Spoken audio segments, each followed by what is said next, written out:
इफ्तिखार साहब, आपको पता है वैक्सीनेशन ड्राइव में कश्मीर कहाँ है इंडिया में?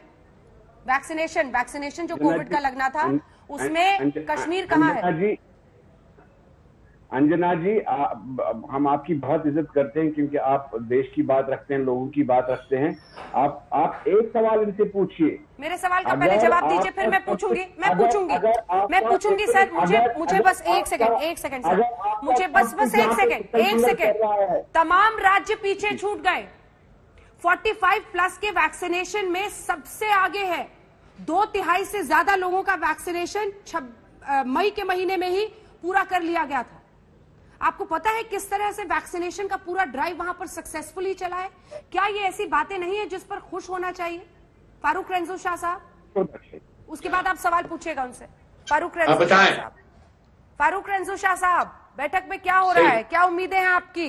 चुनाव की तरफ बढ़ना चाहिए, लोकतंत्र बहाली और इसी के साथ डिलिमिटेशन का प्रोसेस स्पीड अप हो, लेकिन सवाल तो यह है कि ऐसे में भी पूर्ण राज्य का दर्जा की भी मांग हो रही है। दूसरी तरफ बीते दिन महबूबा मुफ्ती ने पाकिस्तान राग छेड़ा था जानबूझकर, ताकि वो लोग जो उस नाम पर खुश होते हैं उन्हें खुश किया जा सके।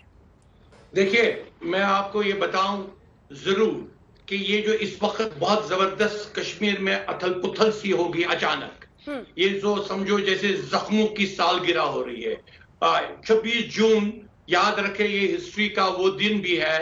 1931 में यही 26 जून जब मुस्लिम कॉन्फ्रेंस अली मोहम्मद जिन्ना के कहने पर बनाई, शेख मोहम्मद अब्दुल्ला, मौलाना मोहम्मद यूसुफ शाह और चौधरी अब्बास ने, बाद में उनको गलती का एहसास हुआ और फिर वो दूसरी हिस्ट्री है। आज 26 जून की जो ये डायलॉग है, इसको पहले ये समझने की बात है कि जब महबूबा जी ने बात की, जो जिसका जिक्र आपने किया, वो उसने as a spokesperson of a Gupkar, जिसको पहले आप गुपकार गैंग कहते थे, गुपकार के पर उसने बयान दिया कि जनाब पाकिस्तान से बात करो। और ये बात समझे कि Shah Mohammad Qureshi foreign minister of Pakistan ने गुपकार को पूरी अनकंडीशनल सपोर्ट दिया उसी वक्त स्टेटमेंट में कि वी आर विद देम। और उसके बाद जो इमरान खान है, रिपीटेडली जो उसने जो भी इंटरव्यू दिए हुए, न्यूक्लियर वो भी उसने कश्मीर के साथ जोड़ दिया। उसने कहा 370 और ये वापस आना चाहिए। तो ये जो जिनको इन्होंने बुलाया, पहले तो इस वक्त इलेक्टेड है ही नहीं, बेसिकली दे आर एरस्वायर, वो कहीं है नहीं, उनका कोई डेमोक्रेटिक स्टेटस है ही नहीं। तो अगर इनको बुलाया गया, एक मैसेज दी गई कि हम इनको नौकरी वापस देना चाहते हैं, दिस इज द मैसेज जो जा रही है। ऑल पॉलिटिकल पार्टीज क्या सब्जेक्ट है नहीं है मेरे को तो पता नहीं है। जब तक सब्जेक्ट मेरे को पता नहीं है तब हम कैसे बताएंगे? स्टेटहुड छीनना क्यों, क्या जरूरत था? लोगों तो पहले आजादी लोगों को चाहिए। आजादी अगर छीन के लेता है तो सब आजादी तो चला जाता है ना। ये तो देश के लिए कोई काम पे नहीं आया। उपरंत ये 2 साल कश्मीर में कोई टूरिस्ट भी जाने नहीं पाया और देश के लिए भी एक इज्जत का सवाल, देश का बहुत बदनाम भी हुआ है। जैसा वैक्सीन के लिए बदनाम भी हुआ है, इसका लिए भी हुआ है, ऑटोक्रेसी के लिए। दीदी 7 months has become but the तो ममता बनर्जी पश्चिम बंगाल के मुख्यमंत्री इस मुद्दे पर बोलती हुई उन्होंने कहा कि कश्मीर में पर्यटन भी रुक गया और इसी के साथ उन्होंने कहा कि कश्मीर पर जो अनुच्छेद 370 हटाने का सरकार ने फैसला लिया उसकी वजह से बदनामी हुई, जैसे वैक्सीन को लेकर कई मुद्दों पर वो बोल रही थी अपनी बात। बहरहाल फारूक रंजू शाह साहब, आपकी बात बीच में कट गई थी, प्लीज अपनी बात पूरी कीजिए जल्दी से जल्दी। तो मैं आपको कह रहा था, अगर डिलिमिटेशन का इस वक्त प्रोसेस चल रहा है, डिलिमिटेशन पे हम सब की नजर, हर कश्मीरी की नजर है।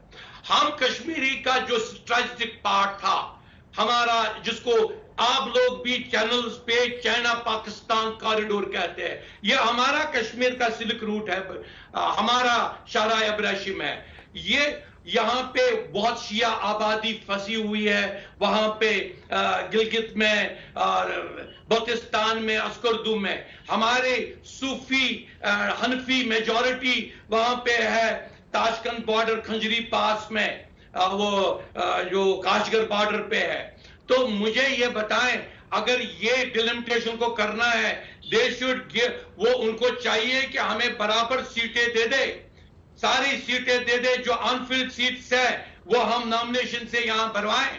उसको कहते हैं डायलॉग। अपनी कंट्री में अगर बात करनी है तो प्राइम मिनिस्टर जो बात करेगा वो रिप्रेजेंट कर रहा है फारूक अब्दुल्ला को भी।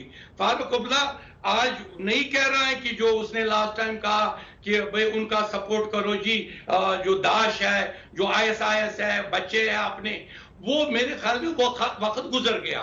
जो आज का वक्त है, ये वक्त है कि एटलीस्ट कश्मीर को एक ऐसी सिचुएशन में लाओ कि ये सारे दिमाग से इंतशार निकल जाए और परमिट कर। अगर आप फिर वही पुरानी शराब, नई शराब पुरानी बात बोतलों में डालोगे तो वक्त बहुत गुजर गया है। आज कश्मीर के रिप्रेजेंटेटिव कुछ और है। इस डायलॉग में कश्मीरी पंडितों को लाना चाहिए था, इस डायलॉग में सोसाइटीज को लाना चाहिए था, डोगरा उनको लाना चाहिए था। बताइए आप क्या चाहते हैं? आपको चिनाब वैली के लोगों को लाना चाहिए था। वह क्यों? अगर ये डेवलपमेंट भी है, democracy is part of development, इस डेमोक्रेसी को एक दायरे में लाना चाहिए था। लेकिन जो इंप्रेशन दिया गया, ये लग रहा है जैसे हिंदुस्तान और पाकिस्तान का डायलॉग और पाकिस्तान को रिप्रेजेंट ये गुपकार कर रहा।